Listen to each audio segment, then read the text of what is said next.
आज का टॉपिक है नीति निर्देशक तत्व। नीति निर्देशक तत्व।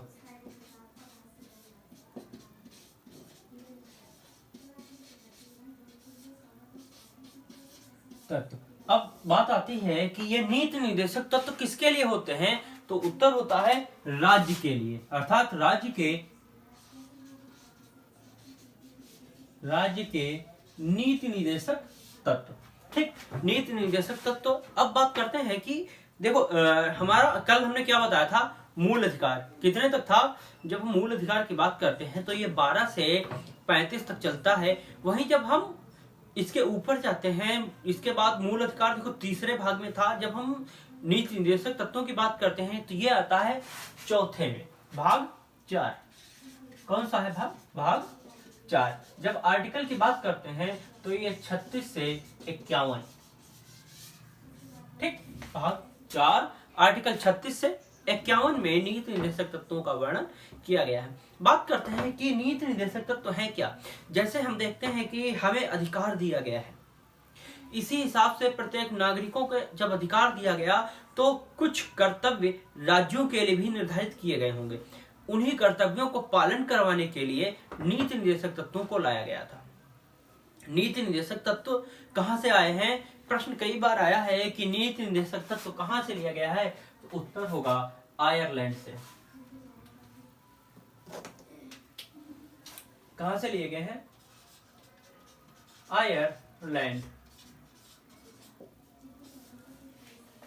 आयरलैंड से लिए गए हैं नीति निर्देशक तत्व।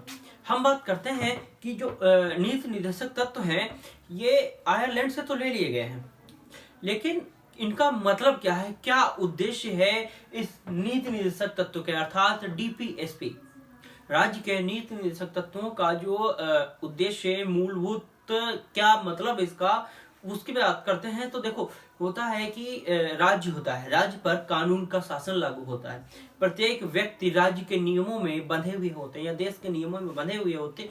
इसीलिए डीपीएसपी लाया गया और ये बोला गया या ये कहा गया कि राज्य जन कल्याण या लोगों के कल्याण के लिए ऐसे नियमों को लगाएगा जिससे कि राज्य या फिर देश का विकास हो सके, ना कि पुलिस या कानूनी राज्य को लागू करेगा या कानूनी राज्य बनाएगा।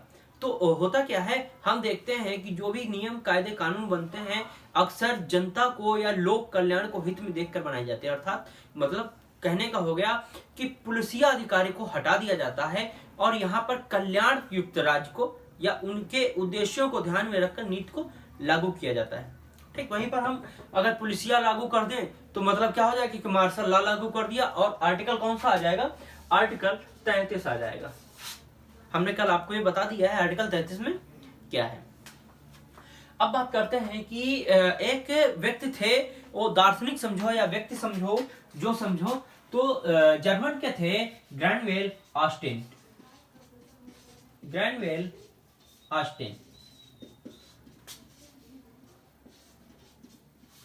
इन्होंने राज्य के नीति निर्देशक तत्व और मौलिक अधिकार या मूल अधिकारों को निर्देशक तत्व अर्थात डीपीएसपी और मौलिक अधिकारों को फंडामेंटल राइट्स को क्या कहा है, संविधान की आत्मा कहा है। संविधान की आत्मा कहा है। ठीक, देखो राज्य के नीति निर्देशक तत्व का हमने भी आपको बताया कि राज्य जो है निरंकुश शासन के बजाय जन कल्याण शासन को लागू करेगा। ठीक, उसका मुख्य उद्देश्य यही है राज्य डीपीएसपी का। और जो ग्रैंडवेल ऑस्टिन है, इन्होंने डीपीएसपी और हमारे जो फंडामेंटल राइट्स हैं यानी मौलिक अधिकार हैं उनको बताया कि ये संविधान की क्या है, आत्मा है। ठीक, वहीं पर हमारे प्रारूप समिति एक थी, प्रारूप समिति के एक सदस्य थे जिनका नाम था टीटी कृष्णामाचारी।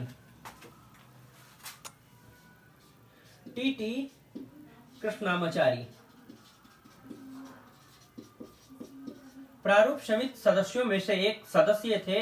इन्होंने डीपीएसपी को भावनाओं का कूड़ाघर कहा है। क्या कहा है, कहा है कि जो डीपीएसपी है ये सिर्फ भावनाओं का कूड़ाघर है। भावनाओं का कूड़ा घर, गार्बेज हाउस।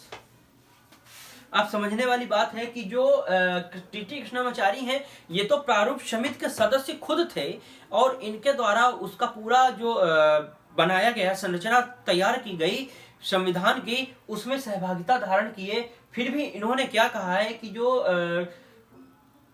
डीपीएसपी है ये क्या है, भावनाओं का सिर्फ एक कूड़ा घर है।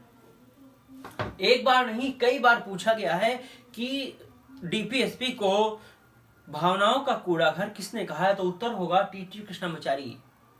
ठीक, आइए अब देखते हैं कि इससे संबंधित जो शब्द हैं, तथ्य हैं या फिर आर्टिकल्स हैं वो कौन कौन से हैं, हम एक बार उनकी बात कर लेते हैं।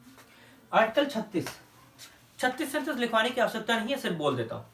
36-37 में क्या है, जैसे हमने आर्टिकल 1 पढ़ा था उसमें था राज्य की परिभाषा, आर्टिकल 12 पढ़ा था उसमें भी राज्य की परिभाषा। देखो एक में देश की परिभाषा है, दूसरे में राज्य की परिभाषा है, और 12 में राज्य की परिभाषा। उसी प्रकार से 36 में भी राज्य की परिभाषा दी गई है।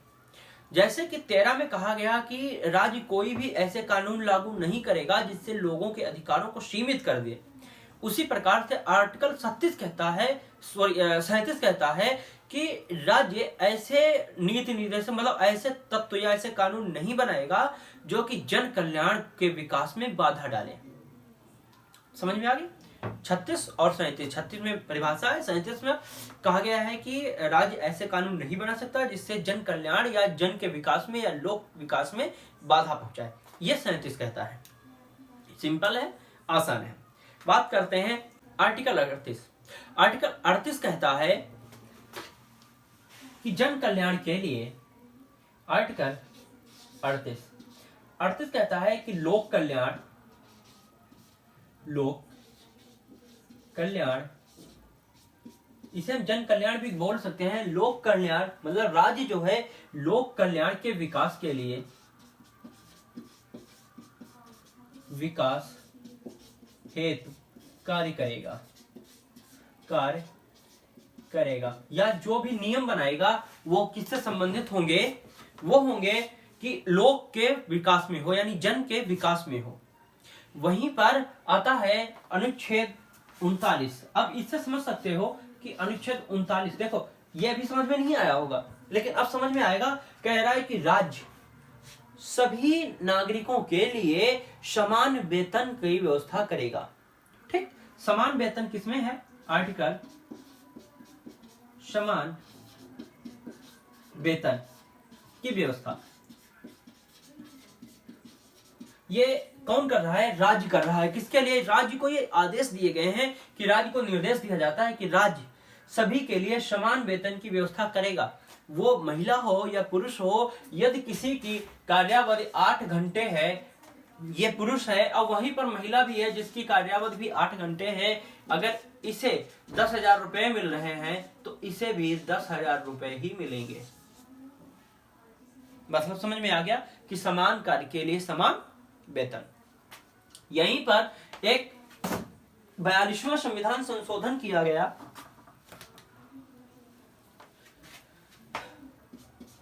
42वां संविधान संशोधन कब किया गया था? 1976 को। 42वें संविधान संशोधन के द्वारा आर्टिकल ए जोड़ा गया, अर्थात 39A कर दिया गया। 39A क्या कहता है? दरअसल इसकी 39A की सिर्फ एक डिमांड है राज्य से। यह राज्य को निर्देश देता है कि सभी के लिए समान न्याय एवं विधिक सहायता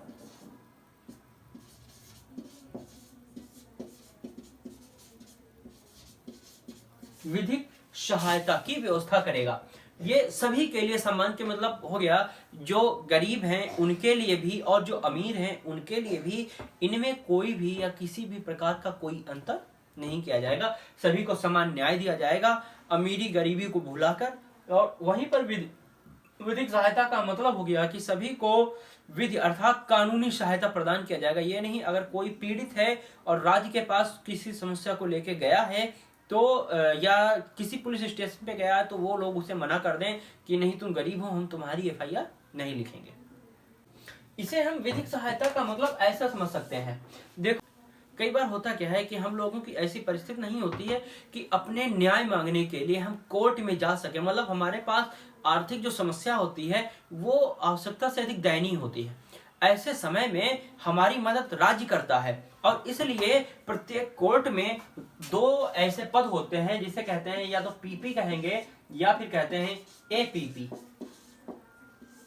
मतलब पब्लिक प्रोसिक्यूटर और असिस्टेंट पब्लिक प्रोसिक्यूटर। ये कौन होते हैं? ये सरकारी वकील होते हैं और जो लोग केस नहीं लड़ सकते, आर्थिक रूप से कमजोर होते हैं, ऐसे व्यक्ति का केस जो है ये लोग लड़ते हैं और इनका जो पेमेंट होता है ये सरकार देती है। ठीक, अब बताओ विधिक सहायता मिली या नहीं मिली? राज्य को ये कर्तव्य निभाने का जो निर्देश दिया गया सही है या गलत है? सही है ना। यहाँ पर समान न्याय की बात की जा रही, मतलब न्याय भी अब तुम्हारा भी केस वकील लड़ रहा है, उसका भी वकील लड़ रहा है, वो भी अपनी कोशिश कर रहा है, वो भी मतलब तुम्हारे लिए ऐसा नहीं है कि पक्षपात किया जा रहा है। वो अगर पैसे से लड़ रहा है तो फिर तुम्हारे लिए सरकार लड़ रही है। ठीक, आर्टिकल 39 हो गया। बात करते हैं आर्टिकल 40। आर्टिकल 40 क्या कहता है? ग्राम पंचायतों की स्थापना की बात करता है। आर्टिकल 40 ये ग्राम पंचायतों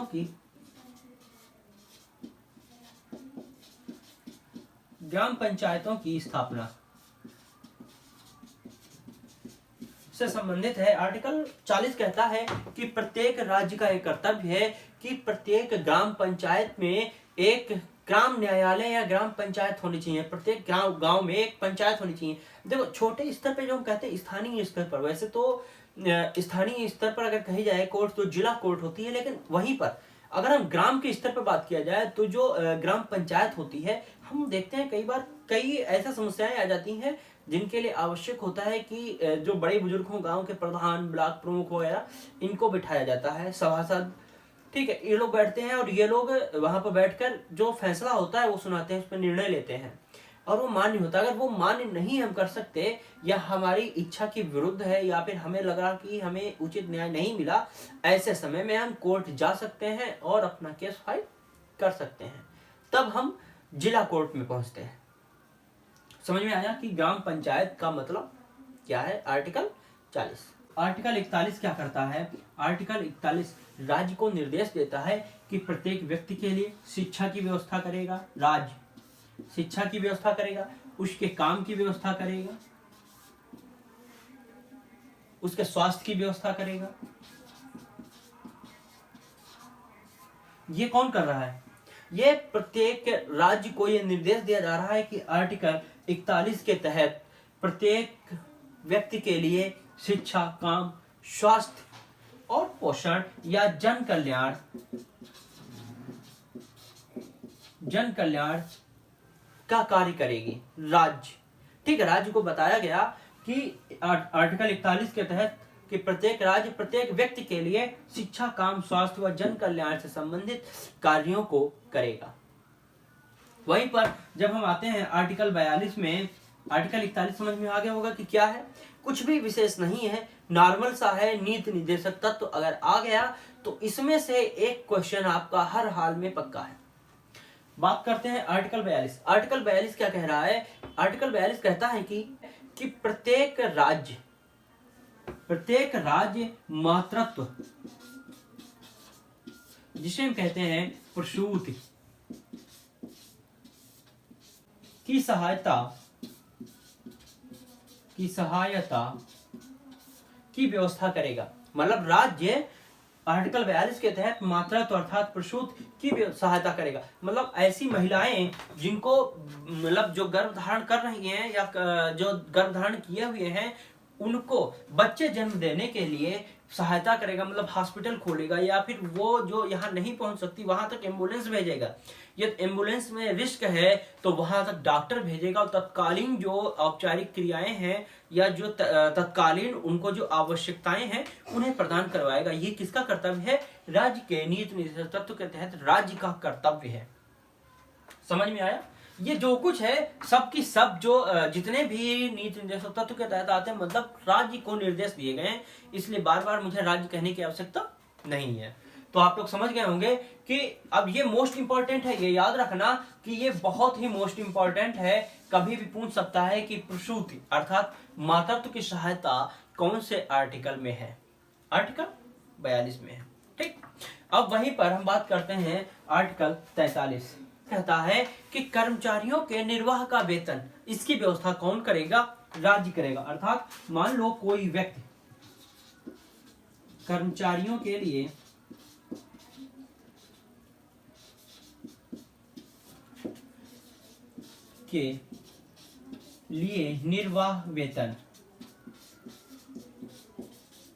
निर्वाह वेतन, मान लो कि कोई ऐसी स्थिति आ जाए जिसमें व्यक्ति, जैसे अभी कोविड-19 आया था, तो इसमें क्या हो गया था, मैक्सिमम जो फैक्ट्रियां बंद हो गई थी, बहुत से ऐसे कार्य थे जो रुक गए थे। ऐसे में हुआ क्या कि लोगों का जीवन यापन कम पड़ गया, अर्थात उनके जीवन जीने के लिए, निर्वाह के लिए राज्य का अधिकार है कि वो वेतन की व्यवस्था करेगा।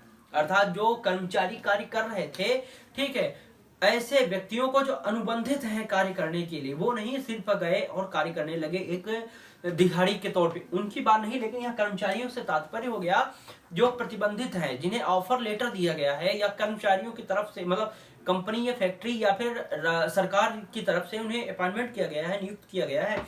ऐसे व्यक्तियों को किसी भी परिस्थिति में उनके वेतन में किसी भी प्रकार की कटौती नहीं की जाएगी। यह कहा गया है आर्टिकल 43 के तहत। आर्टिकल 43 में 42वें संविधान संशोधन द्वारा एक कार्य किया गया था, मतलब 42वें संविधान संशोधन 1976 के द्वारा इसमें आर्टिकल ए जोड़ा गया और यह हुआ आर्टिकल 43 ए। आर्टिकल 43 ए।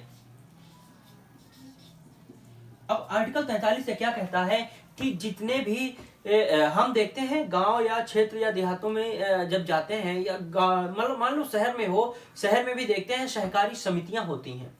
ठीक, तो आर्टिकल 43 से कहता है प्रत्येक सरकारी समितियों या सहकारियों में उनके कर्मचारियों की सहभागिता होगी। क्या कहता है? सहकारी समितियों में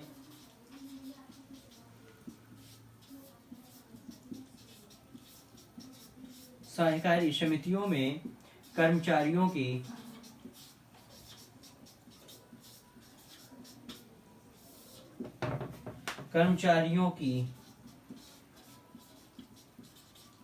सहभागिता। ठीक, अर्थात 43 से कहता है कि जो कंपनी है या समिति है, जो सहकारी मतलब अर्ध सहकारी, सरकारी हो या अर्ध सरकारी, अर्थात जो मान्यता प्राप्त है, उनमें जो कर्मचारी हैं उनकी सहभागिता होगी। ये किसका कर्तव्य है? राज्य का, कि राज्य इन लोगों को, जो कर्मचारी हैं, यहाँ ध्यान देना, जो कर्मचारी हैं इनकी सहभागिता की बात कर रहा है। ठीक, किसमें? जो सहकारी मतलब जो कंपनी, मतलब जो रजिस्टर्ड कंपनियां हैं या जो समितियां हैं, उनकी बात कर रहा है कि उनमें उन कर्मचारियों की सहभागिता होनी चाहिए। फिर एक और आया जो 97वां संविधान संशोधन अधिनियम 2011 के द्वारा लाया गया। इसमें आर्टिकल 43 में बी जोड़ दिया गया और ये कौन सा आर्टिकल बन गया? आर्टिकल 43 बी बन गया। आर्टिकल 43 बी क्या कहता है? आर्टिकल 43 बी कहता है कि राज्य प्रत्येक सहकारी समितियों के प्रबंधन की व्यवस्था करेगा। देखो यहाँ पर सहकारी समितियां हैं, यहाँ पर सहकारी समिति का तात्पर्य उद्योग से भी है। समिति को हम एक शब्द में बोल दें तो उद्योग बोल सकते हैं।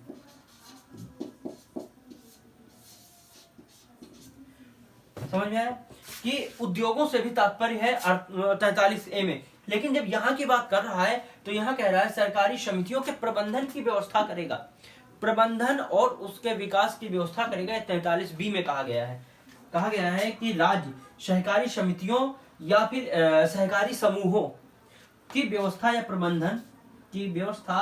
प्रबंधन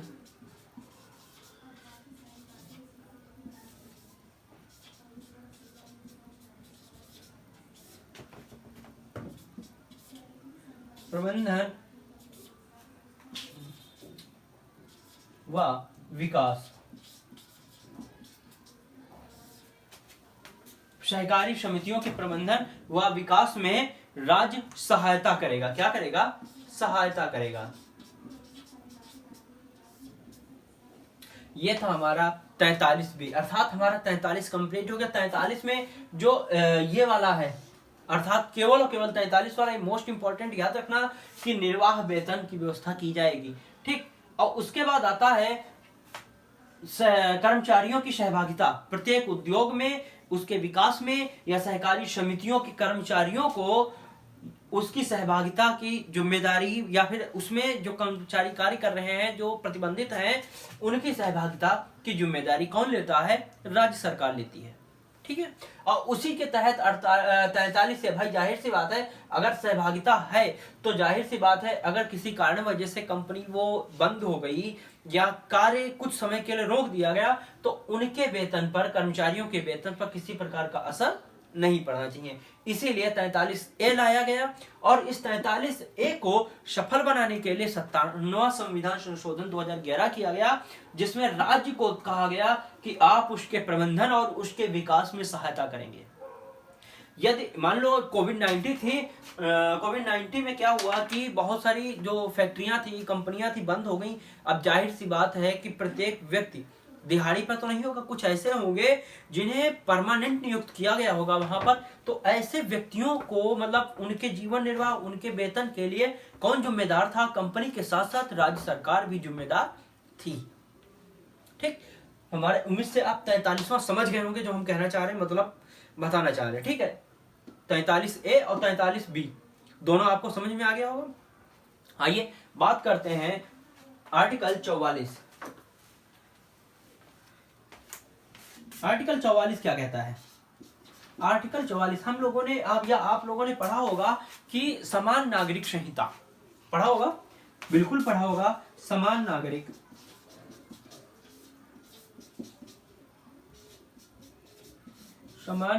संहिता। संहिता का तात्पर्य हम लगा सकते हैं कानून से। जो कानून होता है, मतलब सभी नागरिकों के लिए समान रूप से कानून लागू होगा, चाहे वो राजनेता हो, नेता हो, या फिर कोई आम नागरिक हो, चाहे वो उच्च अधिकारी हो, निम्न अधिकारी हो, या आम नागरिक हो। अगर डीएम है तो उस पर भी कानून समान रूप से लागू होगा। नागरिक के जो कर्तव्य हैं, निर्वाहन है, वो समान रूप से लागू होंगे। ठीक है, चाहे वो राष्ट्रपति ही क्यों ना हो, उन पर आर्टिकल 44 लागू होता है। यही चीज यहाँ है, समान नागरिक संहिता, अर्थात जो नागरिकों के लिए कानून है वो सभी के लिए कैसा होगा? समान होगा। उम्मीद है आपको समझ में आया होगा आर्टिकल 44 क्या कह रहा है। फिर बात करते हैं आर्टिकल 45 की। आर्टिकल 45 कहता है कि प्रत्येक राज्य अपने राज्य में जो 6 वर्ष से कम के बच्चे हैं उनके शिक्षा और उनके पोषण से संबंधित व्यवस्था करेगा। क्या कहता है कि 6 वर्ष से कम के बच्चे, 6 वर्ष से कम के बच्चे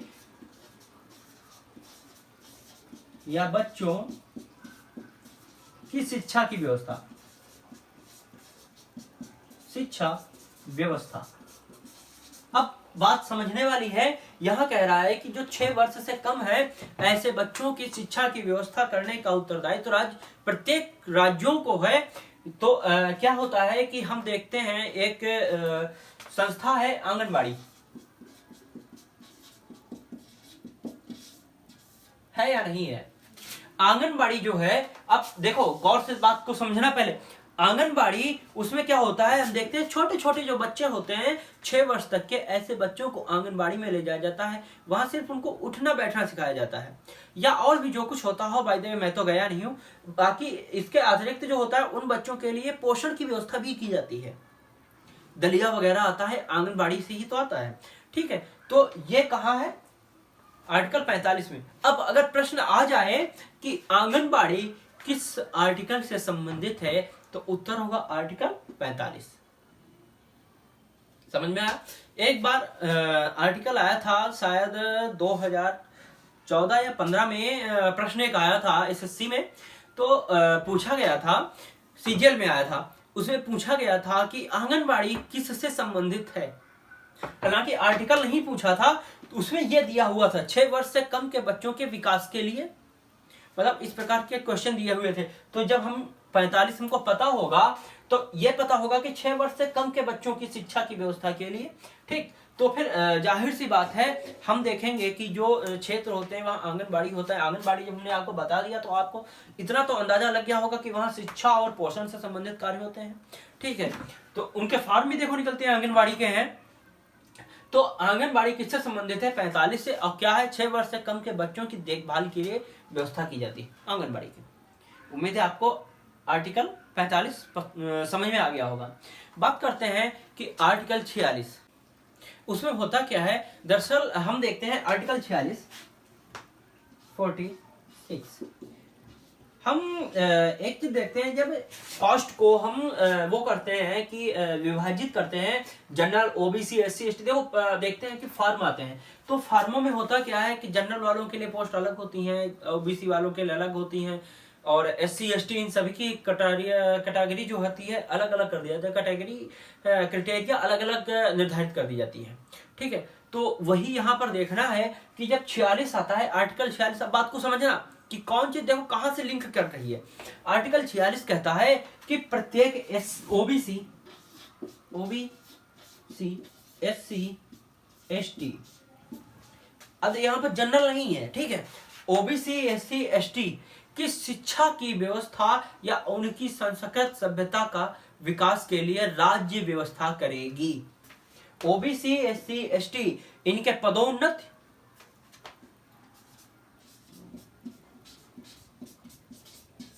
उनकी शिक्षा व्यवस्था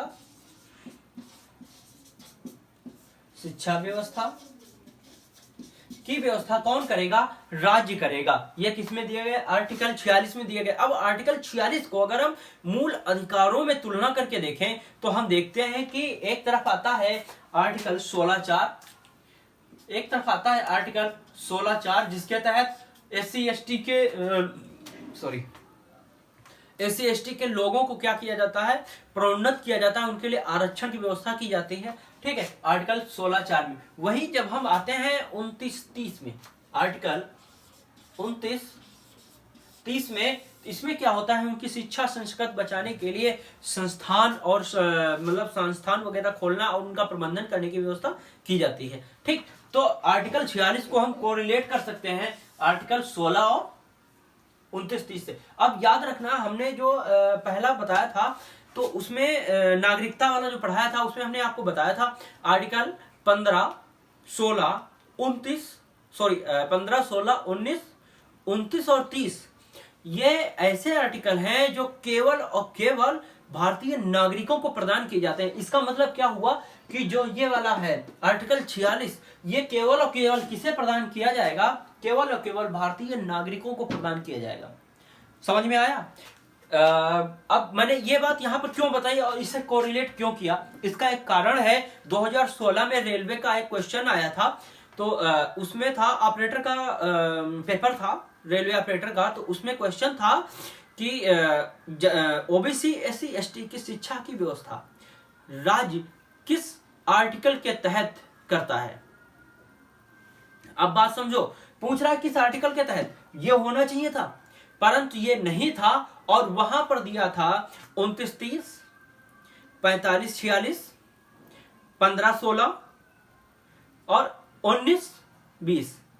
अब इनमें देखना था कि कौन सा होगा। अब जब हम यहां पर कोरिलेट करते हैं तो देखते हैं कि 44 में जब यहीं पर शिक्षा व्यवस्था की बजाय आरक्षण की बात करता, ठीक है, तो 16(4) की हम बात करते हैं, लेकिन यहां पर बात किसकी की जा रही है? 29(30) अर्थात शिक्षा व्यवस्था की बात की जा रही है। तो हम कोरिलेट कर रहे हैं, ये देख रहे हैं कि ये किसकी बात कर रहा है? तो ये बात कर रहा है आर्टिकल 29 और 30 की, ठीक है, ना कि 46।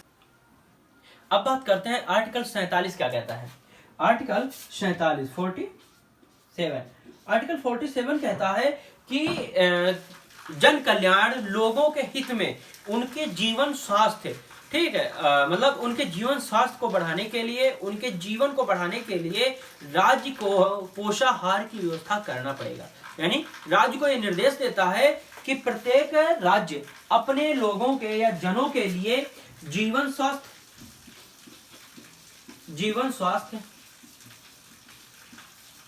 ठीक, जीवन स्वास्थ्य और उनके मतलब दोनों एक में कर दिया, उनके जीवन और स्वास्थ्य इनके विकास के लिए क्या करेगा, विकास के लिए पोषाहार की व्यवस्था करेगा। हम देखते हैं, अब इसको देखो, एक चीज से कोरिलेट अभी कर रहा हूं, वो देखना, पोषाहार इसकी व्यवस्था करेगा। अब पोषाहार को अगर हम कोरिलेट कर दें मिड डे मील से, किससे कर दें, मिड डे मील से। मिड डे मील आप लोग समझ रहे होंगे कि क्या होता है।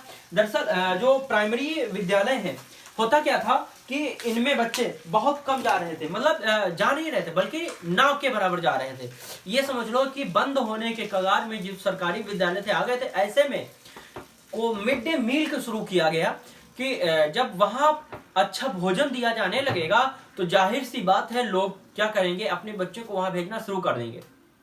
होता क्या था कि लोगों के बच्चे बीमार रहते थे, ठीक है, उनका जो विकास था वो धीरे धीरे कम पड़ने लगा था, साथ ही साथ उनकी आयु भी कम पड़ने, जाहिर सी बात है शरीर पूरा हर चीज पर डिपेंड करता है। तो होता है आपको पोषण कैसा मिल रहा है, क्या आपको पोषण पर्याप्त मिल रहा है या नहीं मिल रहा है। इसीलिए हम जब जाते हैं और देखते हैं कि किसी भी विद्यालय में गए, वहां देखते हैं एक लिस्ट लगी होती, सूची लगी होती है खाने की, कि इस दिन ये मिलेगा, इस दिन ये मिलेगा, इस दिन ये मिलेगा, हर एक प्रकार का होता है। तो ये मिड डे मील चालू हुआ। तो जब हम बात कर रहे हैं कि राज्य पोषाहार की व्यवस्था करेगा उनके जीवन के विकास और उनके स्वास्थ्य के विकास के लिए, तो आर्टिकल 47 से संबंधित है। जब हम यहाँ पोषाहार की बात कर रहे हैं और उनके जीवन और स्वास्थ्य के विकास की बात कर रहे हैं, अब ये बताओ जीवन और स्वास्थ्य का विकास क्या मिड डे मील से संबंधित होगा या नहीं होगा, होगा। अब मैंने इसे कोरिलेट क्यों किया, वही चीज फिर बताऊंगा। जैसे मैंने ये वाला 46 वाला और 45 वाला कोरिलेट आपस में किया था, उसी तरीके से ये भी एक बार प्रश्न आया था, मुझे ये ध्यान नहीं है, हालांकि ये मुझसे एक बच्चे ने पूछा था, मैंने सिर्फ पढ़ाया था। पढ़ाने के बाद एक दिन जब एग्जाम हुआ, एग्जाम के बाद बच्चा आया तो वो कहने लगा सर मैं एग्जाम देने गया था जिसमें मिड डे मील आया था कि ये किस आर्टिकल से संबंधित है। साथ में मैंने जब उसका प्रश्न पेपर देखा तो उसमें दिया हुआ था कि मिड डे मील प्रदान करना राज्य का कर्तव्य है, नीचे दिए हुए थे आर्टिकल, ठीक है। अब समझो कि जिन बच्चों ने सिर्फ ये पढ़ा है और यहां पर कोरिलेट नहीं किया है इन चीजों से, ठीक है, अब बताओ उनका पेपर कैसा जाएगा, क्या वो उन चीजों को कवर कर पाएंगे, ऐसे प्रश्नों को छू पाएंगे, संभव नहीं है। अब ऐसे में होता क्या है कि जब मिड डे मील की बात करते हैं, मिड डे मील आया यहाँ पर, ठीक, तो मिड डे मील पोषाहार से संबंधित है और मिड डे मील भी खाने से संबंधित है और ये भी पोषण युक्त खाने से संबंधित है। तो हमारा उत्तर आर्टिकल 47 होगा, अर्थात पोषाहार किससे संबंधित है, मिड डे मील से संबंधित है। आप ये तो समझ लेंगे, कोई भी देखो शिक्षक का कार्य क्या होता है, आपको पथ प्रदर्शित करना, अर्थात आपको रास्ता दिखाना। हम आपको रास्ता दिखा सकते हैं, चलना आपको है। हम आपको ये बता सकते हैं कि कौन चीज कहां से और कहां को रिलेट कर रही है, लेकिन उसे पकड़ना या ना पकड़ना ये आपका कर्तव्य है, मेरा नहीं। आप क्या करेंगे, आप उसे पकड़ेंगे या नहीं पकड़ेंगे, आप इस तरीके से पढ़ना शुरू करेंगे या नहीं करेंगे, ये आपका हेडेक है, मेरा नहीं। मेरा सिर्फ एक चीज है कि मैं आपको बढ़िया से बढ़िया कंटेंट दूं जिससे आपका एग्जाम में आप बैठे तो अगर प्रश्न आ जाए तो छूट के ना जाए कि मैं पहले से शिकारी हूं, मेरे आगे से शिकार नहीं जा सकता। एक समय शेर मात खा जाएगा लेकिन मैं मात नहीं खाऊंगा, यही आपका कथन है और यही मेरा है और आपका भी यही होना चाहिए। मेरा कथन है कि मैं आपको उस शिकार के लिए उतना तैयार कर दूं, ठीक है। आर्टिकल 47 हो गया। अब बात करते हैं आर्टिकल 48 की। आर्टिकल 48 क्या कहता है, देखो आर्टिकल 48 कहता है कि पशु राज्य क्या करता है कि जो पशु है, मतलब पशुपालन है, कृषि है एवं जो दुधारू जीव जंतु है, दुधारू जानवर हैं, इनके लिए व्यवस्था करेगा की व्यवस्था, ठीक है। इनसे संबंधित है कि जो पशुपालन मतलब पशुपालन के लिए, कृषि और दुधारू जानवर हैं, इनसे संबंधित है कि राज्य इनके विकास के लिए राज्य का कर्तव्य है कि वो व्यवस्था करेगा। अब गौर करो कि इनके लिए व्यवस्था करेगा। अब यहाँ पर अगर हम यहाँ आया है दुधारू जानवर, अगर हम इसको कोरिलेट गौशाला से कर दें, क्या बुरा होगा?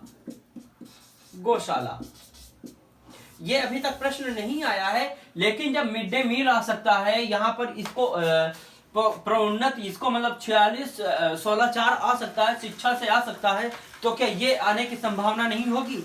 अगर हम कह दें कि गौशाला किस आर्टिकल से संबंधित है या राज्य का कर्तव्य, मतलब किस आर्टिकल के तहत राज्य का कर्तव्य है कि वो गौशाला स्थापित करे, तो क्या हम नहीं कह सकते आर्टिकल 48 के तहत राज्य का कर्तव्य है कि गौशाला स्थापित करे?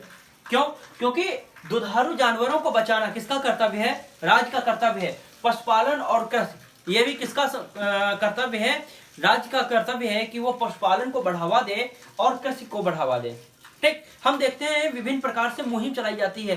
कभी कहा जाता है कि एकीकृत कृषि करिए। होता क्या है, कुछ सहकारी कंपनियां होती हैं, वो जाती हैं और जा करके मतलब खेतों गांवों में जा करके जो लोग होते हैं, छोटे छोटे खेत होते हैं, ठीक है, उनसे खेत को पट्टे पे ले लेती है और फिर उनको एक पास करके क्या करती है? खेती करती है।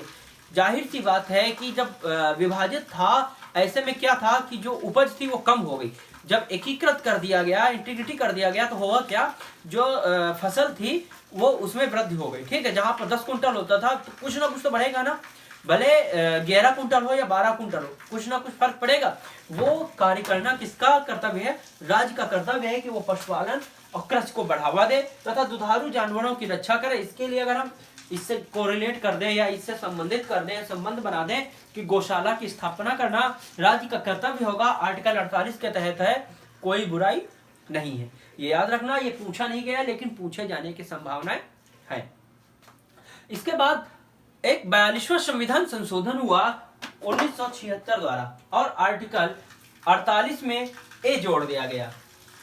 42वां संविधान संशोधन कब हुआ था? 1976 में हुआ था।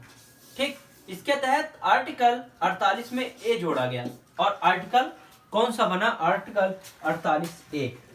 यह कहता है कि प्रत्येक मतलब जो पर्यावरण है इसकी सुरक्षा करना, वन की सुरक्षा करना, वह जो वन्य जानवर हैं इनकी सुरक्षा करना। तो जो हम कह सकते हैं पर्यावरण,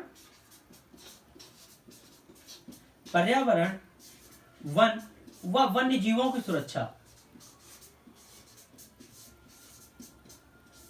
वन्य जीवों की सुरक्षा, ये किसका कर्तव्य होगा? राज्य का कर्तव्य होगा। हम कोई भी एक नेशनल पार्क ले लें, मान लो उत्तर प्रदेश की बात करता हूं तो उत्तर प्रदेश में national park Dudhwa national park है।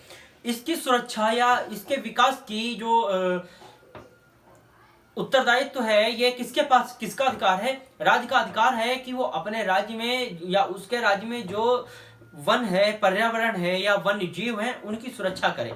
ठीक है, हमारा उत्तर प्रदेश का जो दुधवा नेशनल पार्क है यह संबंधित है टाइगर से। ठीक, इसका मुख्य पशु जो है वो टाइगर है। अब उसकी सुरक्षा करने के लिए राज्य जिम्मेदार है। अब यहीं पर क्वेश्चन आ जाए कि वन्य जीव मतलब दुधवा नेशनल पार्क उत्तर प्रदेश का पेपर हो उसमें आ जाए, दुधवा नेशनल पार्क की हिफाजत या उसकी सुरक्षा करना किसका कर्तव्य है? तो उत्तर सीधे सीधे होगा कि राज्य सरकार या उत्तर प्रदेश सरकार का। ठीक है, अगर उत्तर प्रदेश सरकार होगा और अगर राज्य सरकार है तो जाहिर सी बात फिर तो राज्य सरकार ही होगा। समझ में आ गया मैं जो कहना चाह रहा हूं? ठीक, कि वन्य जीवों की सुरक्षा करना, पर्यावरण व वन की सुरक्षा करना, ये किसका आर्टिकल के तहत है? आर्टिकल 48A के तहत है। ठीक, आइए, या फिर ऐसा दे सकता है, देखो मान लो यही नहीं, सिर्फ मान लो ये वन्य जीव हट जाए, ठीक, पर्यावरण हट जाए, वन हट जाए, अब इसी जगह पर कोई नेशनल पार्क डाल दे कि नेशनल पार्क की सुरक्षा करना राज्य का कर्तव्य किस आर्टिकल के तहत है। मुझे उम्मीद है कि आप लोग तुरंत पकड़ लेंगे कि ये 48A की बात कर रहा है।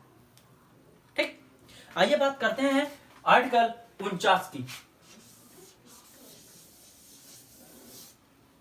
आर्टिकल 49 हम देखते हैं कि कई राष्ट्रीय स्मारक हैं।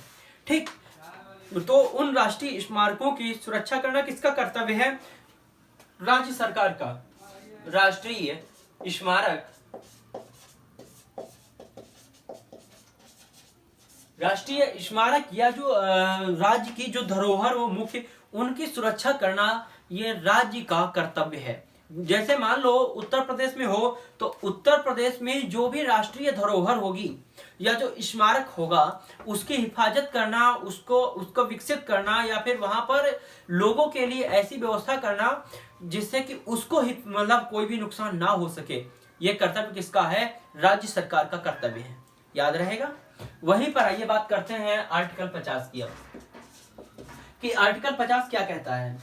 आर्टिकल 50 कहता है कि जो कार्यपालिका है, कार्यपालिका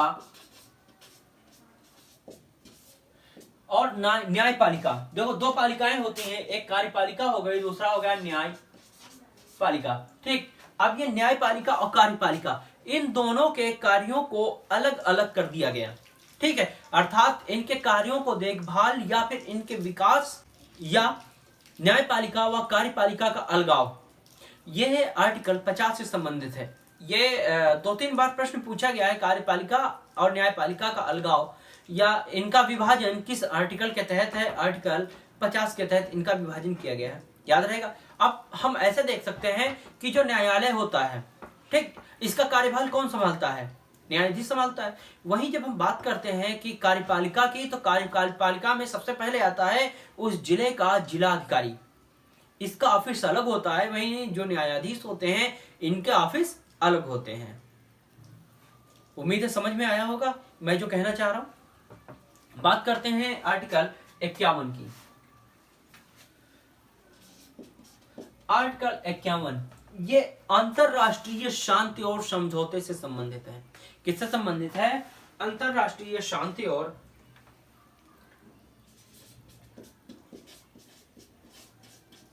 अंतरराष्ट्रीय शांति, मोस्ट इंपॉर्टेंट है, कई बार पूछा गया है।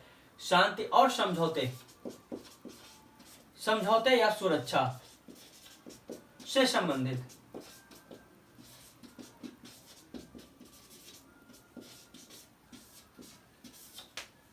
अंतरराष्ट्रीय शांति, सुरक्षा और समझौते से संबंधित है कौन सा? आर्टिकल 51। अब इसके तहत होता क्या है? देखो अभी 2019 में, हाँ 2019 में हमारे सीएम साहब ने नेपाल के प्रति एक कमेंट किया था, तो तुरंत हमारे सर्वोच्च न्यायालय ने रोक लगाई थी कि राज्य को यह अधिकार नहीं है कि वो किसी विदेशी मतलब विदेश के प्रति या विदेश में बिना केंद्र की अनुमति लिए अपना हस्तक्षेप कर सकें। जब तक केंद्र प्रतिनिधि के रूप में तुम्हें नियुक्त नहीं करते तब तक आप किसी भी राज्य के लिए या किसी भी देश के लिए कुछ भी नहीं बोल सकते हैं। ये तुरंत ऑब्जेक्शन आया था। ये था 51 के तहत, आर्टिकल 51 के तहत। अब बात आती है सर यहाँ पर अंतरराष्ट्रीय शांति और सुरक्षा से संबंधित। जी हाँ, वही तो मैंने कहा कि यहाँ पर क्या कह रहा है? अंतरराष्ट्रीय शांति। जाहिर सी बात है अगर तुम किसी देश के प्रति कमेंट करोगे तो अंतरराष्ट्रीय शांति में भंग होगा, ठीक है, हस्तक्षेप होगा। वही सुरक्षा भी भंग होगी, उसमें भी हस्तक्षेप होगा। जाहिर सी बात है कि जो राजनेता होते हैं इनको ये देखना होता है कि कोई भी हो, मान लो आप हैं, कई बार होता है कि भले कितनी भी बेहतर बात की जा रही हो, मैं इतना ध्यान नहीं है कि सीएम साहब ने क्या कहा था, लेकिन कुछ नेपाल के प्रति बोला था, ठीक है, शायद ये राम जानकी वाला लेके कुछ लफड़ा था जिसमें नेपाल ने यह कहा था कि राम का जन्म हमारे यहाँ हुआ था। शायद कुछ ऐसे ही इन्हीं बातों को लेकर एक टिप्पणी थी, उस पर योगी साहब ने किया था संभवतः, ठीक है, इतना विशेष याद नहीं कि क्या था। तो इसमें था कि जब कोई भी व्यक्ति किसी भी दूसरे व्यक्ति को, मतलब ये तो एक देश के सीएम है, अब वहां का जो प्रेसिडेंट होगा वो क्यों किसी सीएम की बात सुनेगा? भाई ये तो एक सूबे का वो कर रहे हैं ना, एक सूबे या एक क्षेत्र, विशेष क्षेत्र का कर रहे हैं प्रतिनिधित्व, वो तो संपूर्ण देश का कर रहा है। वो क्यों? जाहिर सी बात है कितनी भी बेहतर बात आप क्यों ना मतलब अपने से बड़े को बताओ, वो आपकी बात को अनसुना करेगा। कारण क्या है? आप उससे छोटे हैं, उसका वो हमेशा यही लगता है कि आप, इतना अनुभव आपके पास नहीं है कि आप उससे सही राय दे सकें। भले जब धोखा खाए तब वो गौर करे कि उसने क्या कहा था, तब भले कहे हाँ यार मान लिया होता तो शायद आज इतना नुकसान ना होता। तो जाहिर सी बात है कि जब ऐसे व्यक्ति किसी दूसरे के प्रति बोलेंगे तो जो शांति होगी वो स्थापित नहीं रह पाएगी। वही चीज है आर्टिकल 51 कि ऐसे लोग जब तक अनुमति ना तब तक नरम मुबंद रखे, तो यही उनका सहयोग होगा। आर्टिकल 51 यही कहता है। इसके बाद सरदार स्वर्ण सिंह समिति, आप लोगों ने सरदार स्वर्ण सिंह का नाम सुना होगा, बहुत सुना होगा, ठीक है। सरदार स्वर्ण सिंह, सरदार स्वर्ण सिंह, इनके नाम पर या इनकी अध्यक्षता में एक समिति बनाई गई थी। उस समिति का भी नाम था सरदार स्वर्ण सिंह समिति। इन्होंने एक सिफारिश किया था कि मौलिक कर्तव्य जोड़े जाएं। भाई मूल अधिकार हैं, नीति निर्देशक तत्व हैं। नीति निर्देशक तत्व में राज्य को कर्तव्य पकड़ाए गए हैं। भाई राज्य को कर्तव्य आगे, अधिकार नागरिकों को दे दिए गए। भाई नागरिकों को अधिकार दिए गए हैं, राज्य को कर्तव्य पकड़ाए गए हैं, तो क्या मनुष्यों या जो नागरिक हैं उनके लिए कर्तव्य नहीं होने चाहिए? तो इनकी सिफारिश पर, सरदार स्वर्ण सिंह की सिफारिश पर 42वें संविधान संशोधन के द्वारा 1976 में मौलिक कर्तव्य लाए गए। और जो भाग 4 था, एक नया भाग बनाया गया, भाग 4 का। वही आर्टिकल यहाँ 36 से 51 था, एक नया आर्टिकल लाया गया, आर्टिकल 51A या फिर का, ठीक है। सरदार स्वर्ण सिंह की सिफारिश पर आर्टिकल 51A लाया गया और भाग 4 का बनाया गया। इसमें मौलिक कर्तव्यों को जोड़ा गया। किसे जोड़ा गया है? मौलिक कर्तव्यों को जोड़ा गया।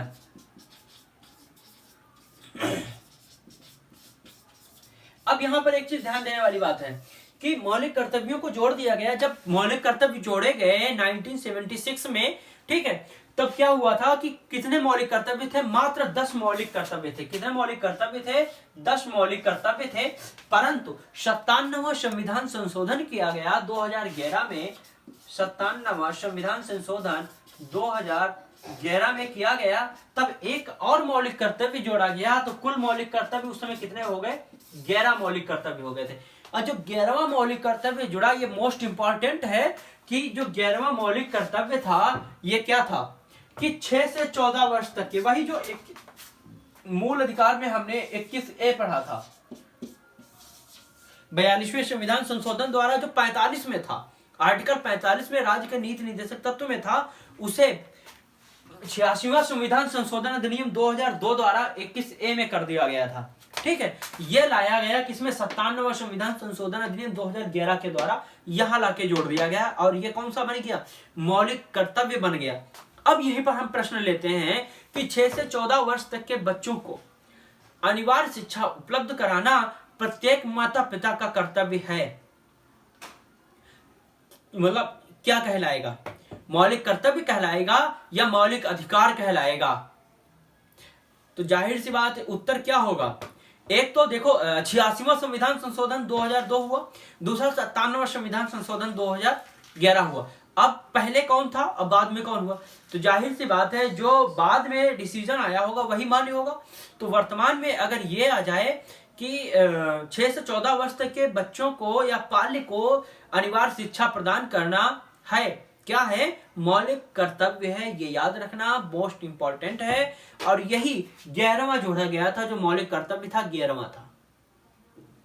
उम्मीद है समझ में आ गया होगा। अब रही बात मौलिक कर्तव्य, आपको शेष जो पढ़ने हैं आप पढ़िए, एनसीईआरटी की बुक उठाइए, उस पर फर्स्ट फ्रंट पे दिया हुआ है, ना मिले आप गूगल करिए और वहां से निकालिए, मौलिक कर्तव्य पढ़ लीजिए। शेष मौलिक कर्तव्य शायद ही पूछा जाए। बाकी ये जरूर पूछा जाता है कि मौलिक कर्तव्य किसकी सिफारिश पे लाया गया? तो सरदार स्वर्ण सिंह समिति की सिफारिश पे लाया गया। मौलिक कर्तव्य कब लागू किया गया? तो 42वें संविधान संशोधन 1976 के द्वारा इसे लागू किया गया था। आर्टिकल 4 भाग 4 का संविधान में कब शामिल किया गया? तो 1976 में। किसकी सिफारिश पर? सरदार स्वर्ण सिंह समिति की सिफारिश पे किया गया। आर्टिकल 51 का किसकी सिफारिश पे लाया गया? तो सरदार स्वर्ण सिंह समिति की सिफारिश पर कब लाया गया था? 1976 में। संविधान संशोधन कौन सा था? 42वां संविधान संशोधन था। उम्मीद है मैंने पूरा का पूरा भाग 4 आपका कंप्लीट करवा दिया है। मैंने कोशिश ये की है कि एक भी पॉइंट नहीं छूटना चाहिए। यहां तक मैंने कोरिलेट भी कुछ को कर दिया है जो संभावना आ चुके हैं या आने की जिनकी संभावनाएं हैं। अगर अब भी आपका एग्जाम में या ऐसे प्रश्न छूट रहे हैं, इसका मतलब है आप पढ़ाई नहीं कर रहे हैं। अगर आज का सेशन अच्छा लगा हो तो लाइक, शेयर और सब्सक्राइब कीजिए। धन्यवाद।